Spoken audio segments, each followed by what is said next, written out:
le Tafesilafai o se Polokalame ua iai le talitonua e manino ma matafi se puao pe a susulu iai ave o le la matafi e se ai i le faasoa fesangai au vantu au mai ona manino lea o le nenefu le nei tausaga ma le tele o mataupu e tulaʻi mai e aafia ai le auaunaga ma galuega faatino i lo tatou atunuu peitaʻi e manino ma malamalama ina ua sasaa faoti i le utu a le fai mea ua faaigoina ai lenei Polokalame o le Tafesilafai.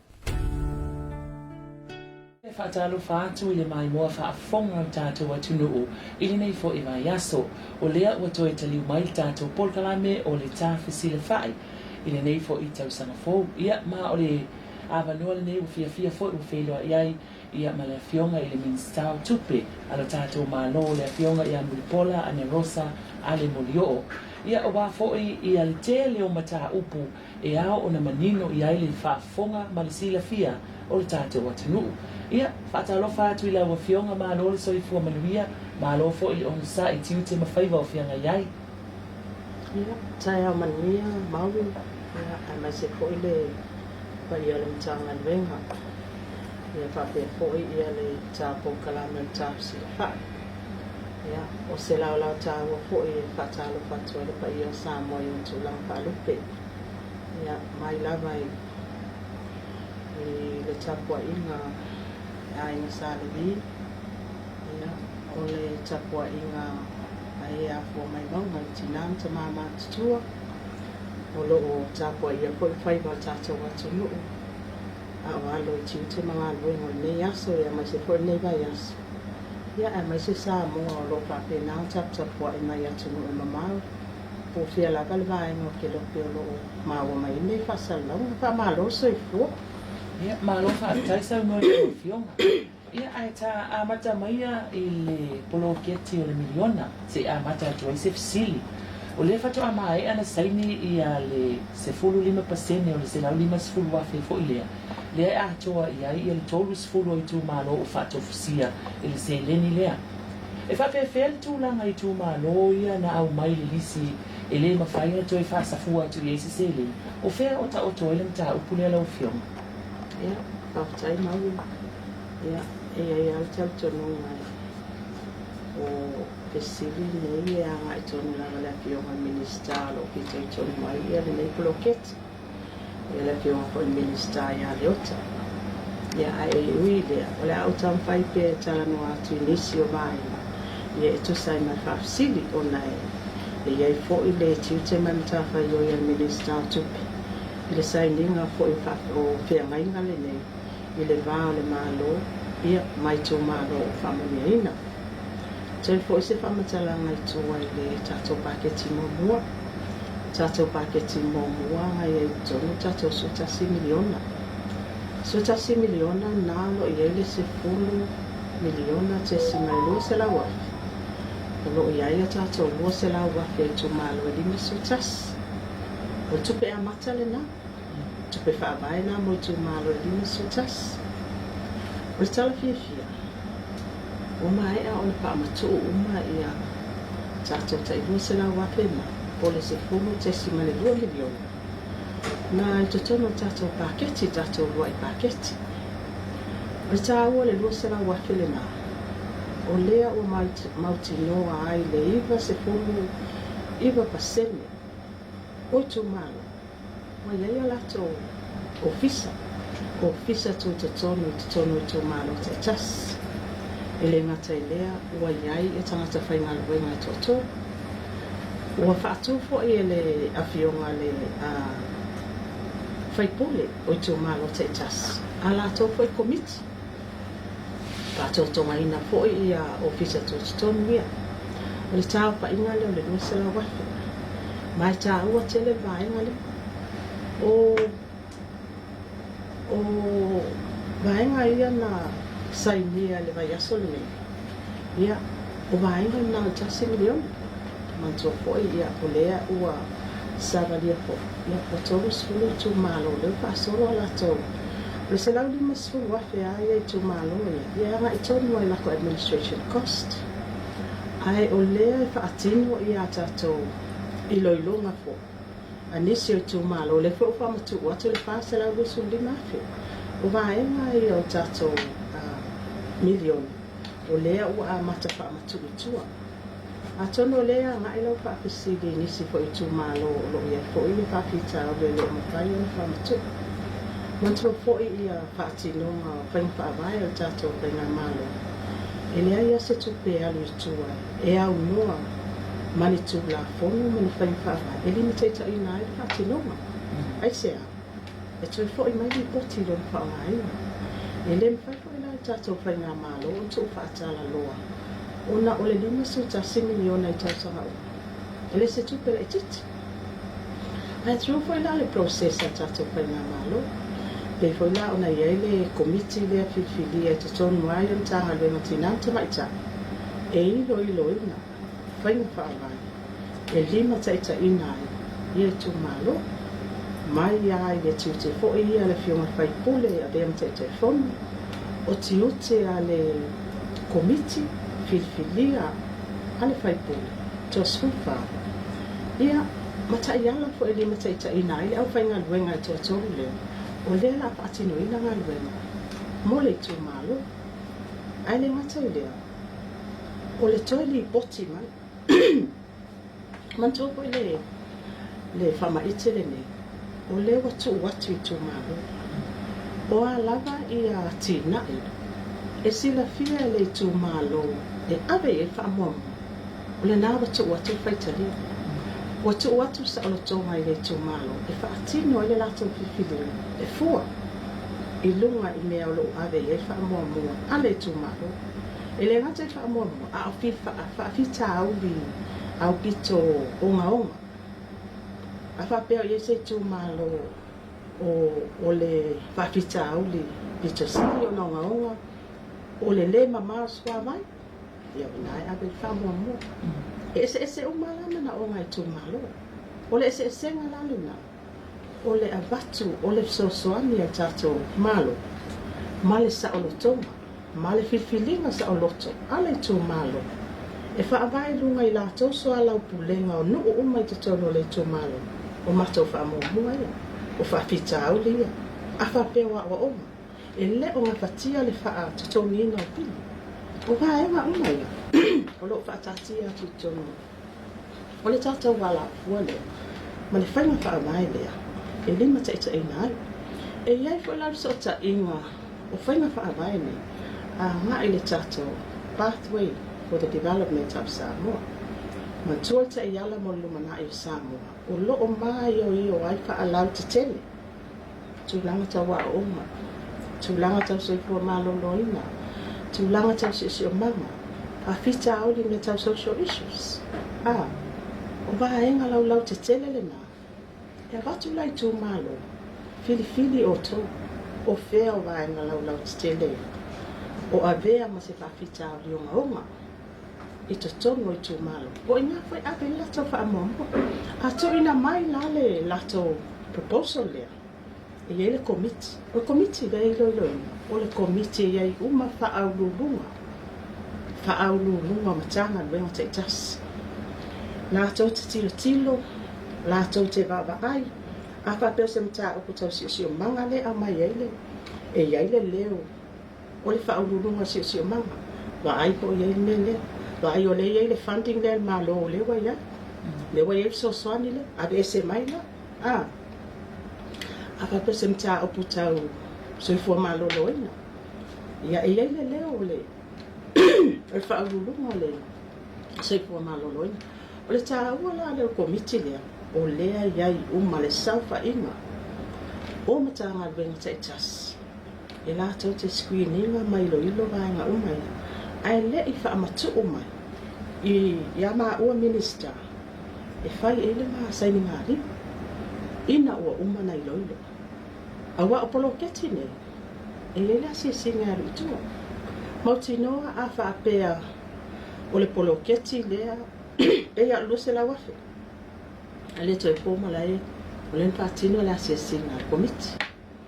Mautinoa o lose la wafe o lai iai ma le ofisa tau.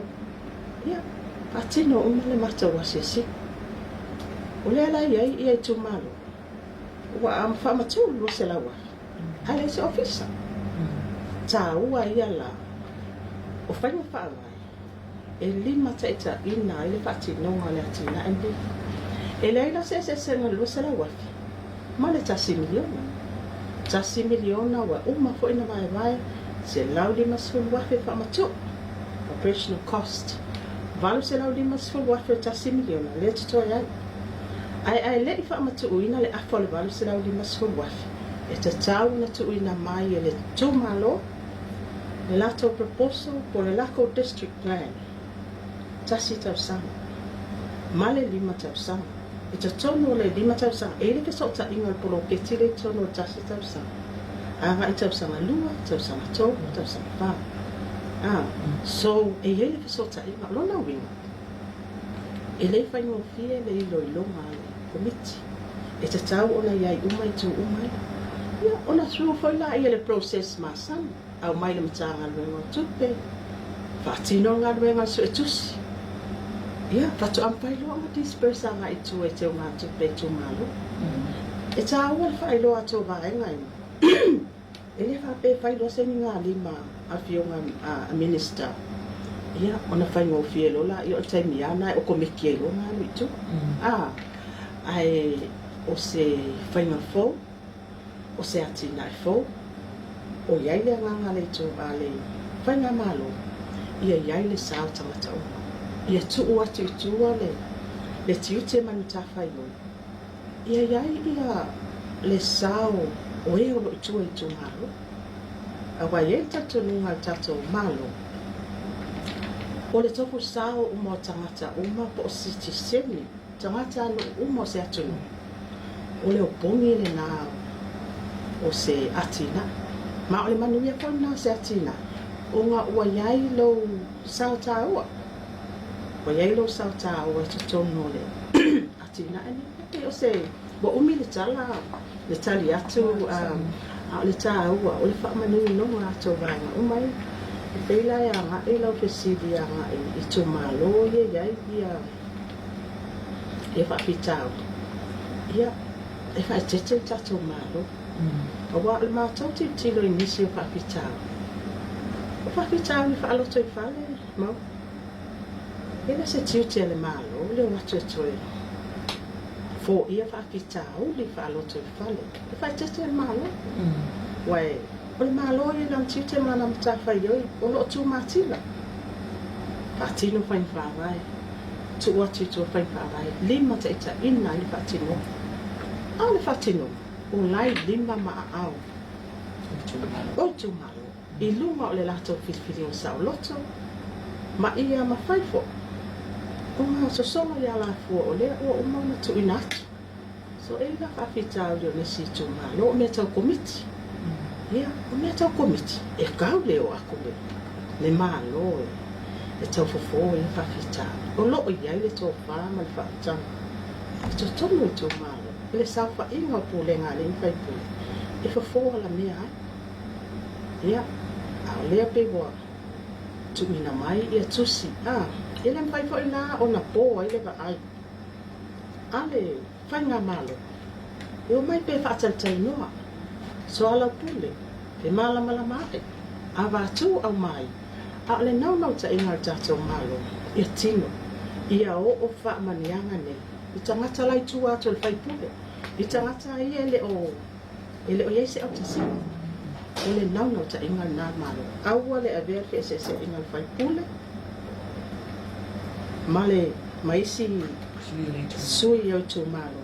Ma mea la po loka ai. Le tu ina ato whamanianga. Ai soa lau pule pe.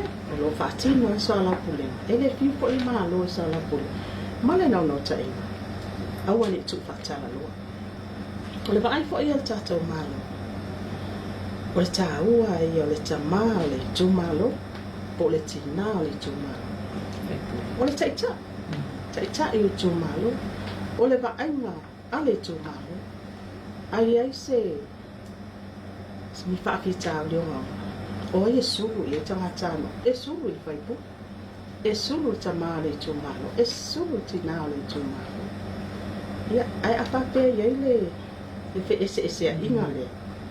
Ia, e fesilingia fo ila le malo pe tau I manu le whaatinoa o atina ene ia awa fua mai maunga manu ia nuu mauni a le leile ta ingai lunga whaasa fua whaamani angai tua I kua e kāua le pepe le whanama e peo leo te lenga le nanga le o le atina ele nei au lo whaangaso ka se lau rosu lima afe ia atono faisina ato tele fo yo nisi o tu malo iwa tu malo ia na ia foi le io e ngal tato komiti ia o lo ngal due fo tato tanga le ma tupe malo fa after sa no ina o Afioga e sele tana ua o le vaenga o e whaamanino ma whaamana malama I le whaafonga ba mai moa me tato watulu a wai pe o mata upuri a lea o lo o whaapea na tapisa I fo tato watulu lea la o manino le ata I le aso le ne tanuanga la o Afioga Mulipola ona o la o Afioga o lo o whiangai ma le whaasoa ina o tupe al tato malo ma le tato watulu o lona winga la o le loto I fale la ma whaaitu malo le mafua ai ona whaatu ai le whaatinoina o le polo keti nei I tu malo a o lea o lo whai pia le tiu te malo whaatai wa manino le mta upula o Afioga ia ai ta se e mai ala I le tulanga o le tala whaapopo whaatau o le tupe le whaatu amai e ona pasia le pānemene la na whonitanga o lea o mai tawina o lo tulanga I le tupe maua le atu no taimi nei e ui I haafianga o tamau ainga o lalangi o na whaamai maisi se e sau noi le avaenga ai se haa ua vade ai ona toe fo I sa moa le tulanga le lei o lona tamau ainga Whaatai mau mo whaafsili o te mana ai tue whaate pale whaafonga po I Samoa le taimi fo'i o tātou whiangai mai Misela uman Misela so mai ia le whaama ia so mai ma le si'i I lunga le tau soifuanga ma tāpuni ai fo'i tātou watunu e le na o Samoa le na afia le lalangi atoa e o ai atu no te tele o lo iai le to mai ma le tamao ainga ma le paua whaatamao ainga o lea lava sa avea ia le whaamaini ma mea na tapuni afia o ma tamao ainga o le nātura o mea pea o tātou mai tawina ina ua tapuni o tātou watuno ia o ina fo I watoa le tamao ainga o Samoa o le ale wingo le toa o le whainga wingo tangata e o tangata whai pisinisi o tangata whai pisinisi wha moe moe I tangata whai pisinisi iana tangata whai ngā wingo e o mai whaatino ngā wingo inga ia mawhai o ka abili le tamao ainga ma mau mai stup whaasi ia o le hawhai na tele le nā o tātou atunu o tātou lua fo I nā tura o le trend o le alo o soifuanga o le fo I tātou mai tauina e iai me tua ai o so se atunu e le o iai lana malos a te taima o le tau ai Lucia ma Ukraine te lele a fianga le tau o tātou suau angai le iangi sia kungu o le Pasifika o mawhai o ngā ngau silanga ia suau e ngafa tau li mai nai mana o ngā lele ia tātou tilo I le tūlanga lea o le tau o soifuanga a whapea ua si itia le tau o suau o ma le ngafa tau li mai nai atu nu o lo tātou wha moe moe tasi ai le ngau singa o lo ma afia ai le o mai o wa ala o lo e tonu e te le la whai maui o te mana e whaatepa I ala o Afioga me se foli whaafonga mai Samoa a ea ma e se tonu se fale o loa Samoa te tonu Samoa ai loa I ai se o loa e te iloa I ngā osi to tonu se lau pasene tonu Samoa ke loa inga I ai ko kongo fale loa o loa uma iwa sfulu iwa pasene o loa ngā osi mai whafu e kasi pasene lea e wha moe moe ia kako atoanga ai ngā whainga o mea tau lima pau ngā o le mea leo. Ma o se tau tele le ngā mo le malo. I le au mai ngā o loa ia, ua māsami i ei tātou atunu. Faalango tasi e tātou atunu.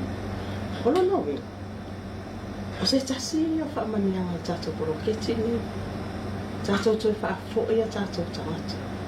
Ile tātou tamau ainga māsami. Makaola i whaka ika ia maui.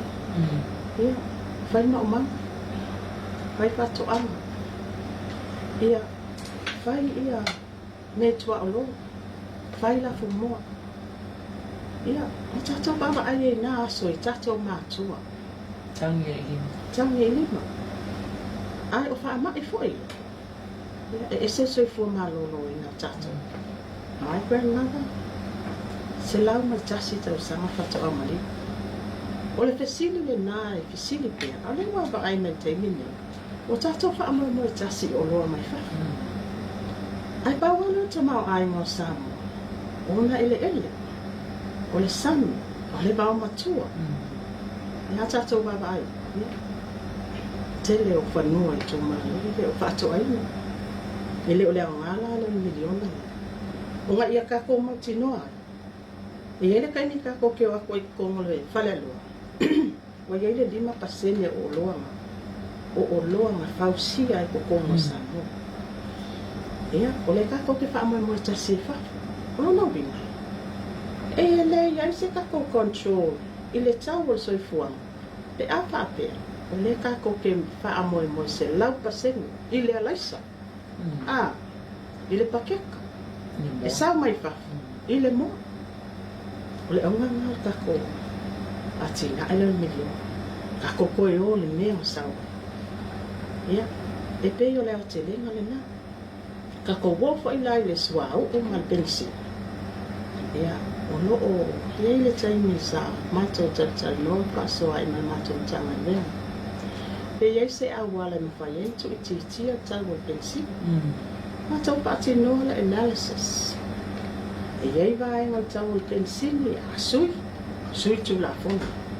Abe tu la fona sui. Ia a iei fo i si ngai margins ngai ku ese. Whakaakia mai le ka. E le aia se ke leo se pa u. Au leo mai tau wina. O leo iei le pa u o le tato pensi. A pa u le pati no ngai o le. Ia tunu u lai matele le supplies. Ia. O iei fo i le pa u ia tato ma le au mai ma tato swau. O margins fo ia le iei totono nai bumpensin. Ia, e le ni margins te tele fo. Ia, ai angai whainga tau le au na. Le ka ko ke wa ai tengi ne ia ko ka avale u. Longa wing. E le whainga ka ko. Atunu upe a iei le a whainga le au mai ngai komo swau. But o le si cost kele le tato malo. Ia mauti no. Ia lava kiso. Lava swau. Lava supply. E ngā whatau li mai nā. Ia mana o ngā tato tangata. E le ngā kalanga o ka avale. Kako IPC e wha mo mo kiso. Ka a whaatino ngā kako generator ma afi te tele. Ia e whaatino e le ngā venga le. Ono no wina. E wha awawa e. Le ngā venga ma le matawhai oia le. Ale malo. Talwai nei na o mai ai le mission ale IMF. O le whaatino lato se su e ngā wā o titi a ia ma matawhai oia tato e pe tilo le tawa se fuana. O se tala fia mai sa i li ringa ho. I le trend lea wa iai le recovery ale tato atunu. Ia, te le swing. I think we're heading to a positive growth. O fesili pe ai sea, o leo koe te tala tato borders. Lona lua, tato baba i kisi masi, male tau sanfo. So isa ba ai mau. Hiu e sue ia ni kaltan malo. Fully. Tumu o ma kaltan malo. Hiu e sue se ka avale rent. Ia, o se fianga ia ka ika. O nga o mai tau. Wa koe kula i mai pisingisi. Pisingisi ngā langona le leo. Ino le taimi na tapu nea ai, ia le atunu. Ai o le tāua le ngā, o le koe kakala o kako borders. Ia o lea fo i wa mai tau. Tua tele tātou tangata malanga mai wha. Kele o a inga ianga o mai wa lewang fia o mai kei me fia kausanga o loka. Au mai tangata tātou tangata Samoa, maui mai whaafonga mai Samoa. E lengi ka mai kupe o mai malato. E lengi ka mai kupe. E o mai e se saa uma le tamao ai. Ai ala o mai. E o mai me whaalawe lawe o Molioo. E o mai whaalawe lawe o Saufa. O whaau whalema. Ia, o le tamao a inga le nai ka amilo. E ka amilo le. O le vaenga tamao a inga le nai. E whai capture i tata mtanga renga tupe maua. Lea lain ka amilo i for kako pakeki. Lea o kako mai tau ai. Wai ai le so longa le lei. O le tata tamao a inga. So e pe o le tūlanga le nai lo nao te lenga a maui ma le whaafonga mai a Samoa. E iele ke so ta inga mea uma. E le mawhai fōi ona tū ese tūlanga ese Samoa. Mai lana so ta inga le atu Pasifika. Ma mea o te tupu lala. E iele afianga. E iele afianga o le tamao a inga pe a afia atu no iwa. I mea o lo whaalang lango. E tātou le tele o loa iela o mai. Ia ai mama. O ke le vai skala ka Samoa Molioo le ai se mea. Ai loa, ka ilo ia nge ke iwa. Ai o a tonu o le lava e mai tau tele na isi tangata ia. O le isi mea le ai leas. Ai o le mea tau sami la tau. O lai lava mato. E pe o ka vai e isi a kumu ia. E tafa faala ia. O moisi ia. E pe o le vai ngana la tele. Ma lo fa tai sa noa Mulipola le wa manino fo ile vaenga. Ta se mai la ole tala fa po Tupe le na fia ile pensione tangata matutua fa manuianga tulu ya nupi fa ia ma se leni mo ila to we ai mana onga tu mau le soifua. Se esa no ia vaenga la Afioga. Ia e ta wale le fa sili.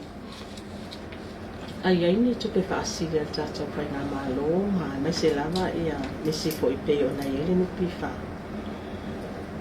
O le nupi wha, e whausia i sauwhanga a tātou tangata. Tangata whai ngā luenga uma, tangata whai ngā luenga le malo, tangata whai ngā luenga tū maoti, o le au whamasino, o le au waenga le pale mene. O whandi o mai ia masau tāua ia masau whanga e awi kongo tātou nupi wha.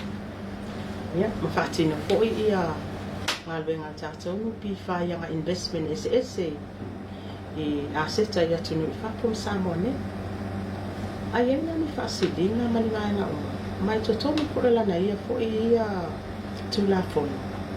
Ia na tau sanga wha le tupe. Tatau na wha matu atu wha mania. Le ala iei whaamanianga ne, o tala whea unga fo. Tala whea unga ma le toi fo i o alum whanau ia o oma. Tala whea unga ma le toi te tala o tātou borders. Ia o leo whaamatu ua toi ia whaamama eha nei. Ai tā ua bea lo o toi whaailoa bea. I tātou ta i alo i manuia, lumana i manuia o Samoa. I te tono o Pathway for Development of Samoa. O lo o ngā to tono ai. Ia, le soifua manuia o tangata. E tele a ia tina e koe tātou te whaia e pe a ngā i indirecti o tangata. Whamanianga nei ia atonu e le toi pōmala e. Whamanianga mō e o lo i mana o Faapitoa. O se whamanianga fō. Ma o nai e ata wa ai ai. Ia le tāua o le taiala lea. Ele ko se a le ko le kaya. Ale o tino mai ko ka ko paketi e malo. Wa e ala tino o ma o fata o ma mana ia. Iko ko mo tato tala fata o tu. Lela ia ia ka ko famanianga mo e fa sa fama ni pifa. E famanianga mo e mana o Faapitoa. E fa popo mo tinanta mama tu la pensione. Ia o whamanianga mo tātou pisinisi. O le mai tau wina, te le tātou pisinisi tu maoti. E sa awe 10 milioni. 5 miliona mo tātou tourist. Te lele a whainga kako polis, leang whaasafua. Nuna winga, o lea lava ia ngai ia a tātou whaamoemoe nga uma. A ngai le tāpe nanga o loto I whale ia. E o koe lea tātou pāketi lona lua. Le fo ina toi e tulu, ai fo ila I le tupe lea sa whaamatu atu tātou adra. Mai wenga ia matiu te man tāwhai o e tātou wai mai adra. Ia mai Caritas, o le anga I tua mo le ia malu puipuia, ia no fuanga, ma whale a pita. Ia, le sa whaatino e foi ia le afo. O whesosoani mo tō manga mo e popongatia. A tonu ai ai le paketi, tele o paketi sa uba ai ai le I sa whanga mai foi tonu tātou pai ngā malo. Ele I longa ana whaata ua le tūlanga foi le I na yalo ma whana. O lo sawa ina ma o lo I tono le pitanga. Ia atono se NGO, ale sa ave iai le a familiona fo. Ia e peyo wa aenga ia. E o lo o lima ta ina e fo I whaatinonga I paketi. Tātou ta ia. Ta ia la le mo lumana isa mo manuia o samu. E lima tau sanga le ta ia la le. Ma le tele o nisi o whaamania fo. E le foi o lo o ngālu ule mtanga luanga tupi. Ia mo tape nanga tātou paketi. Mo tau sanga wha tupe fo. No whaakai sa unoa. Lau Afioga. O tai ei pia, le wak mai au na e sa unoa I le tūlanga le au. I le toi tatala o bodas toi a ngā I le tātou atu mo tu isi sa saa mai whaamanuianga I le tātou atu mo. Whawhel tūlanga le mo meo tupe whaamamori whaia wa lele I le wātu o na tāo fia le tū mau ngā luenga whaavaitai. Tū mau pēr le tūlanga māwalunga o tātou remittances, Lau Afioga. Ia, te tono le o le tūlanga ai e tupe whaamamori. Le taimi ai na lokai tātou atunu. I Minisita atunu o Pasifika. Sa mai tau wina ai la vea I tupe whaamamori. Atonu fo I o le tūlanga le lewa tūla I mai ia le mai o tātou seasonal workers o RSE program. Ia, na le masina o Januari le la tau fia. Ia, o le lama o whaangasolo. E iai le ilo I longa tātou komiti a pene tau lo patino ina taimi nei. E le toi pōma la e le tele o tātou Faapitoa li fo e lo tunai mai. Ia, lo o tamwhai e whaatino po I ia le se whainga whaavai. Pui ai a tātou tangata nu o lo malanga atu I whafo. Pui ai I a tātou whainga malo. Pui ai I a tātou employers. O lo avea tātou tangata. Ia, e pei o le au te lenga le nā whainga whaavai o lo o tāpena taimi nei e se taimi ia awai. O lo I lalo le wawainga po e o tātou Afioga Minisita I ato susulu. Ia le waenga leo le ai I le remittances sai. O lo o mai tau I. O lo o siitia pea. O lo o siitia pea le a fo le. E tūlanga ese le tūla I mai o le awai atu tilo ai ale I lockdown tātou tu. 5 se lau miliona ai o tātou remittances. E ka ilo ia. E le ilo pe o ako I le whai unga le tausa. O kako rich bilio. O le mai tau watu le growth le alba. O leo koe kakala borders, o leo fo mai tau watu ato ia nga I mai tele o tātou tangata. Ma le tele o whaalawelawe ian whaatino. Ia o ngā tātou te mai tau wina. O loo si itia pe tātou remittances si ito. O tā awa fo I lao le tātou tupe whaamamoli. O loo tā milo. Awa ele sa fupe whaamamoli ngā I lalo lo mako I lalo langa tupa o polo moe maa. Ia o mai ave whai el whaatau. Ia wha e pao ai fo I kelo pisingis. Ia o mai le vaenga I o lafo mai sawi I tātou tanga luenga o tupe maua. Ia ka amilo mai kongo ka komtanga luenga o tupe. E fo I whai e whaasoa longo vi. Ka amilo alta mao ai mana. Tele tātou wati na em ka kopolo keki o lo whaatino te mine. Ia, ka ko polo keki whai au wā. Kile kako atina e tua i nuu malala whanga le toi whauwina man whauwina o tato whale mai whai tu malo o le whauwina o apitanga o foma o polo keti mga matina alena o le alawa e ka amilo e ta mau ai ka amilo e kongkalaki pei kupe kongkalaki anga ilanga ia la fonga masa ia ka amilo e kupe nga ini so pei o le tūlanga le nā. Ai o lo si ti ale. Le tato tupe whaamo. Malo sa noa na fio. Ia e ui o lea ua uma o lea ua manino lau sa noanga i le taimi o sola. I le tūlanga o mafua i si ta i le tele o loa matanga taha ia o na o afianga i pe o si la fia. Ai o le leo na le la ngona le taimi nei o le oi. O le oi o tangata whaape o taunga taha tele o loa. O le ase sila lau a fionga ma le malo. E se whaamama a venga mō lea tūlanga. Ia, atono lo whawawina pēa le whaasoa al tātou whainga malo. Pēa ona tā ua fo i taimi o whano i tātou pāketi mua mua. O le alawa e la ngona le leo matali atu tātou malo. Ia, e o fo i tātou pāketi lea o le fo i le i whaamautulo na tāpenanga le taimi ni. Ai o loo tilo iai le tau o soifua mantua fo isa o ta o taimi o whanu. E iai malo si anga te tele e le mwhai o ngā o iai tatou control. Whako atu. Ia, o loo tapisa fo i tatono o le talanoaga le matapenanga le tatou paketi. Wangi a wala e mawhai iai o ngā pisosoani tatou watunu. I tūlanga tau tutonu.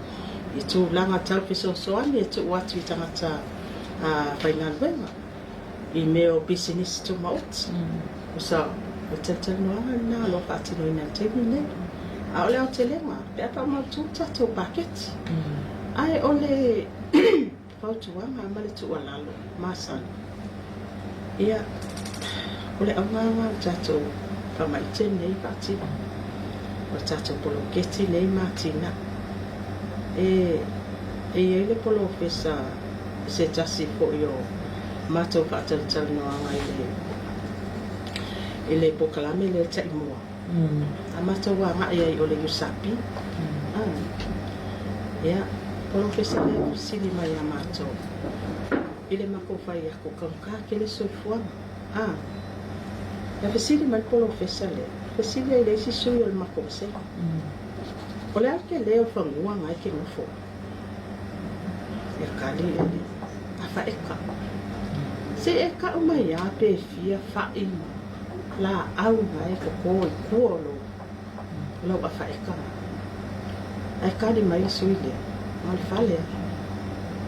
Ai ala le whanua ato. Ia, male baro. Ia, ngā o se ngā se ata e batu. Ai kako masani mau e mai por whakaponga mai o sama. O tu wafa. O i ngā le lau ma le abanea. Ko ko ai au la au o mea tuto. O whala au aina. O au vegetables. O fruits. O lai foi wai ai ia pesosoani o mea tau mei tua alo. O mo sa moa. Nga patau lima inga oi vaenga umalena. O le ala le lea o le a e wha moe moe ai le moa lea sa mai wha. O le ala mea e wha moe moe. A wā umau. E whailo whakoa. E whaila upapo. E whaia upua. E whaia umoa. Karua i ngei ang kapungi a kuaila o Faatalanoaga le mea tilapia. O walo umana o. Ai uma mea ia e lea o ke mawhai o ngā maua. O la mea lau fia ai wai fua whaakau mai. Ko ata puni a o lau pāti tilapia karona. O ngā o whaisinga o aku le matanga ruenga whatoa. Kai mai o whaisinga kele o le e kau whakele. Ia ai o it's an inland. Kalame a o whaka. Ia ke o whapeo ke mingi skau ko penga le whaila ia o wano whaila whakua. Malo whaatai sau noa o manino fo i lea vaenga ai lo fionga ia o lesi ofisili ia o tātou se leni fo ia mai tātou pāanga mai whafo i pe o le whale tupe o le ati nga o Asia mai isi o whea tonu o lo ta o tuai o ave i e whaamua mua malo i whaanga haina i tātou se leni ni whaina e sau noa i lea vaenga ia whaatai te lele o tātou whainga pāanga ne ma tātou whatupe lalani ia ma le whatupe fo i o Asia ma te o mai tonu o malapana mai o ia vaenga o mai ave e whaamomu pe tele i le bifa fo i le swing o le tau le tele o tātou poloketi nei o lo o mai tauina ia o lo o ave e le whaamomua ma o ina fo i lima ta ina i tātou whainga malo i le tele o atina e ia awa i le te mai tupe i tuina mai o le tāua fo i ala le rau le tātou malo atino atina awane ito ai o le tūlanga ai o le wa ai o whainga paanga ne te tele ne e mana o mia ia iai ni suinga le lei a whaapea o se fesoasoani e au mai fo ia se whaapitau ia mai tau mai o whaatino le atina ma ia ma wa iai le tau nuunga le lei wa iai suinga wa iai le suinga wa malupuipuia le atinu wa malupuipuia le tu malo mai mala wha anatura wa iai ia tātou aseta a iai se mala wha le natura whaingofia o ngā longo le atinu usa iai le ese esenga tā ua na ma le au te lenga o mea ua ave e wha mua mua tātou paanga te le ele ngata fo ila i tātou paanga ia au isi fo e tātou atinu o peo New Zealand Australia o Japani ia ma le tele o isi atinu o lo tātou whai paanga ia o lo te lelo lātou sau le tātou atinu so se awa ma lo whaafitai ia lo fionga o te leiroa pe po la fionga te lia la ofisili lea po ai sili lava na tu atu pe la ofisili a whai o leo o tūlanga le lei tātou tamau a inga o le ase mafuaanga o tā fia ai i al whaasana la wina o lisi awa nua whainga luenga mano ia te tonu o le tātou matanga luenga o tangata whainga luenga malo i lalo le vaenga whai la fionga le tamaita i pāne mia ia a tonu la vai whaatino foi ia le lātou foi a review ia sa se malo fou ai tau numa e mai tau tonu la uia tūlanga a Minisita Tupe so se pisinisi so se whainga malo o le tupe tele lea i tonu so se paketi o tangata whainga malo ia e iai le fesili foi wha vaenga tau situsi ma so e tupe ele o overstate le ele o tele le tupe o lea ua whaanga pe ele o lava le tupe o le whaanga o productive tanga e tanga whainga le o tūla i mai o achieve ia ne i whaatini le whaatatia e aon whaatini o wato o tele pe ele o lava tanga whainga le o le tā ua le nā o so se review e whaatini lo fatino pela le la review pa i lo na te le e tā wai ia le tilo i tātou tangata whainga luenga le malo o lava le tō mai ma le mala ia wā le i tātou whainga pāanga fo i maisi atunu o lo iai fo i lātou fo i a technical expertise e tauan whaasoa mai o lava ia leva ai al tātou whainga malo i field ma vaenga ese pio mea tau insinia o wai wha moi e tātou watunu o le tele o tātou atina i poloketi lona wina e le i kiki se va ai al tātou komisi o ngā wela le review le whai taimi ne o na tuina mai lola i al tātou kabineta matali fesili wa so se whainga malo e kele afsile Minisita o mai whainga tā so se paketi o le ke le o le tupe o le tupe tutungi i tangata whainga luenga malo ai o se resources e pito sili o na tāu e au sia u māmo e mitinga se whainga malo e ale leila o whainga le ia tools my equipments le le whaatinoa le si o mai. Wa mea lo mana o mea a whainga luenga malo. Ia, o lo redi kako whainga malo tu watu soani. Inga ia maua le mausia fo ia mana o ia mana o mea. Na lo whaatai mo whaamana mai na lau Afioga lea mta upu. Lisi la ofisili, o lea ua maitawina ua nga i luma lea ti na o tātou Faatoaga lea ti na ino Faatoaga ma mea i tua lea tātou tulu. Le fo uma tala mai maketi mai fafo e watu e tātou o loa. O lea se pasene o iai o tupe maua mai e tātou o loa ia wa amatau na awina atu i fafo. Ia. E iai le ripoti sa o korasia ina i tona o tātou palemene. Ai ua te le suinga le o tātou o loa ia e batu i fafo. A tonu tūlanga lava lea ina tau tātou fisheries. Ko wi anga e ave anga i fafo. Ia e le ngata fo i lea i o le tele o isi a tātou o loa. O batu i fafo. Ma i le au te lenga o le ripoti le nasa o policia i lama kapeneti. O lo o iei se suinga le lei, o lo o lona winga. O lea ua pick up le tātou exports. A tonu fo i o le fo o mai tā wina i le tā ua o tū le lei o tātou ua i se selema. Lea ua toi whantangu ia le ngā lulua o tātou tangata. Be sa whaamai mo i tāsi tātou tupe whaamamuri. A leo mai tā wina.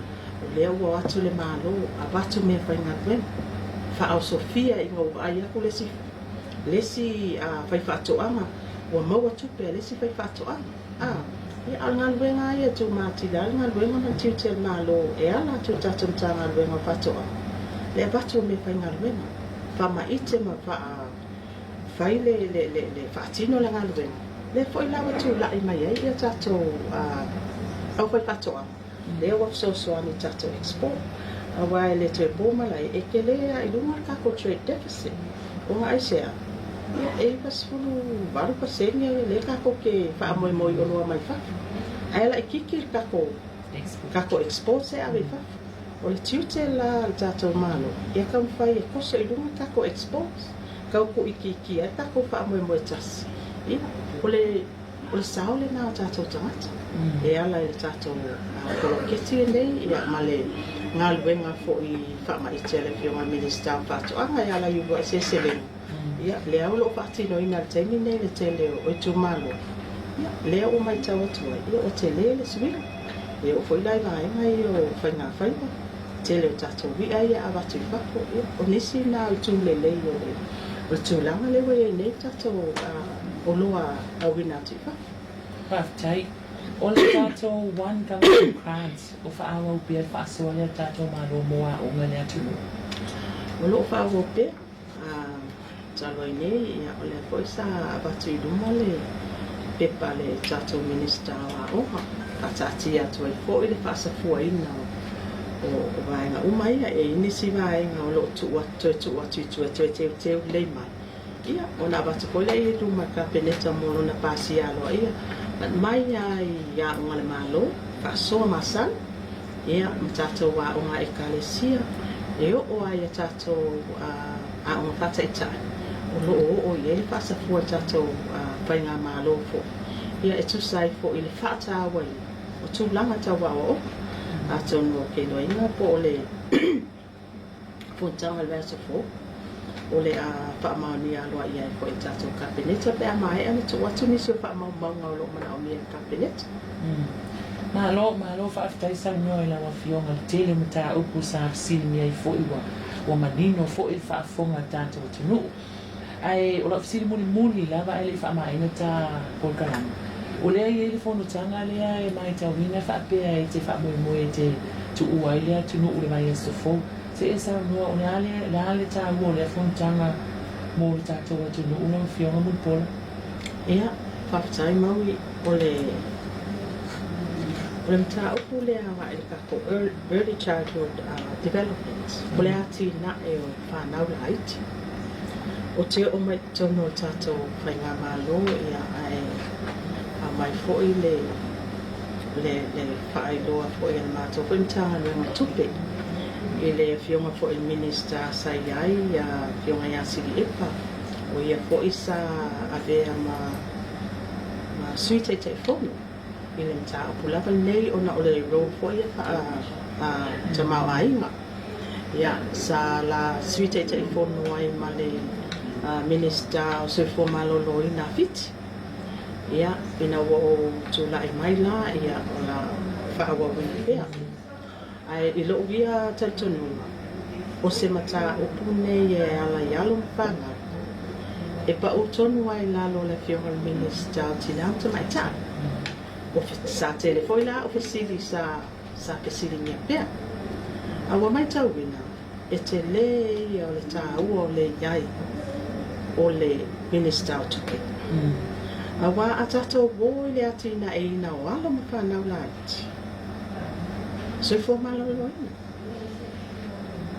ai ai se tina e mai tau o ingai a maka whaatino mai e malwena o le so fo malolo ina o le tina o lo tau arena pepe e tonu fo e lana ia lo tau fale ai e tau ona ia o ina le tina a o le taimi e maua e le pepe fo mai tangata fo lawa lava lona silafia a o le lango fo e tangata e tuatu lona ai o au nanga whaafale ma o mai lo ina o whanau pepe o taimi no lalena e taua o mai awa o mai o le soi fua malolo ina tūlanga tau wawa o ia malfata o le tūlanga o le matanga vengo tina mata mai ta ilanga ia soi fua manuia ia malfata ua i te tono tato kanga malo wa ade i wha mua o na ua atamia i te tono tato paketi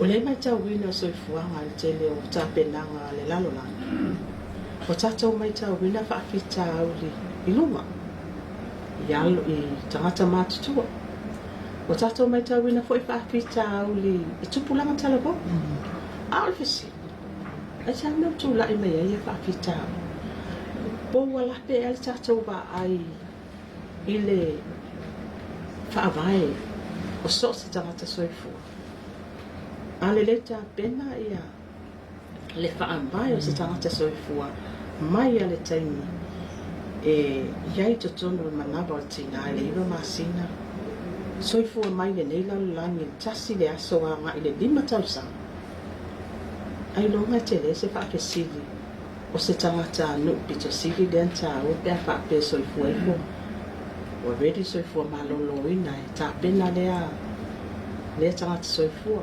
already au nanga whaale au onga mai se ame i o a fo yo tūlanga tawa o onga whaataita te leo o alam whanau ia sausao a mai le 5 tausanga a sao lo primary school ia o nisi nā waenga o le la iei le fontana le mātou te malanga ai mātou te malanga ma le Afioga Minisita se fua malolo ina mātou te malanga foi ma le Afioga Minisita ia ma le mātou au malanga o Fisicity ia atonu o le o malanga le Afioga Minisita o tinamta mai ia au o mātou malanga ma le au whaingalwe ia ma o fo i Minisita o Tupe o loo suite te fono whaatasi ai ma le suite te fono fo i le tamaita i Minisita o Fiti ia i le whaamanohoi lea o le nauno ta inga o le whamaite lea sa a mata ma whamaite mai i le fontanga lua fesu i wa ataitai o Pasifika sa au mai e se whatonunga e iai ni vaenga te tau ona tu mai e fō mai se council i mea lava lea tau a tina e na walo ma whanau na iti lela i e fontanga nei se fulu di matunu o le Hawaii o le Pasifika ma e tā ua i o le fontanga foi lea wai so se atunu ua ma so se atunu o le Pasifika o lela ade i e foi whamomu ia a mai le o tatou o ese mai vaenga le o le foi tu mati le tono o tatou pathway for the development of Samu le tapenanga walo ma whanau mai le laititi e tau i lunga i le ia o ngā mawalunga. Ila uwa ai atu la ka ko stats le ye te mine. Ela ka le linga fe ia alum fa na wolo I fa fe linga se la fa ko se la unga amata. Ai tolu se la mo tupu I fa ia unga amata. Olo na wina. Olo fe siti. Ole lei ia fa ia unga amata. O lava fa ia unga amata. A fele sila pa se Faatalanoaga. O malo pui sio manga o Faatino ai ia o ngā amata. O maenga o mai ai tilo ia I le forum lea. Ma ia se tasi o meo lo o tuli mata ia le forum lea. Ia mai ai fo. Wa iai se whainga whaavai. Le ECD policy ai. Patino lava I le vaenga le atina e walo ma whanau light. Ia a tātou te mine ia polo ia isi I whaavai ai ia le ntanga renga wa onga le early childhood education ia polo ta ape ia whainga whaavai pawala le tite man ta whaio ia mātou le mata omala tam whai tu whaatas wani vai ngai ele o atoto tam whai tu whaatasi ina ia mawhai o na ausia ai mana o ngai o tam whai e ausia e mato kontanga le ala so fua le Faatino I mato kontanga e tolu waso e Faatino I na fa mo le to e so ani mai vai ma Faatau ona o se tiute fo I masea fo ia ale na no tai o le tele fo I na fa mania mai bawa mai mo le tatou pa na malo ai mai se tatou watu no I tu langa vai o le atina ina wala fa na light Malo fa malo sa no e la Afioga ia mai te tonu foi ia una nino le tele mata upu sa tu ina tu ese fa afsili ia wale si la fia ma le fa fonga mai al tato watu no o le na ua fa fonga tato watu no o ile Faatalanoaga ma le Afioga I le Minisita Tupe al tato malo le Afioga ia Mulipola Anarosa ale Molioo I le nei fo I vaenga o tato Polokalame o le Tafesilafai ia se ia ulia foi se taimi o luma tato toi whailo ai mo le taimi nei ia wha soifua ia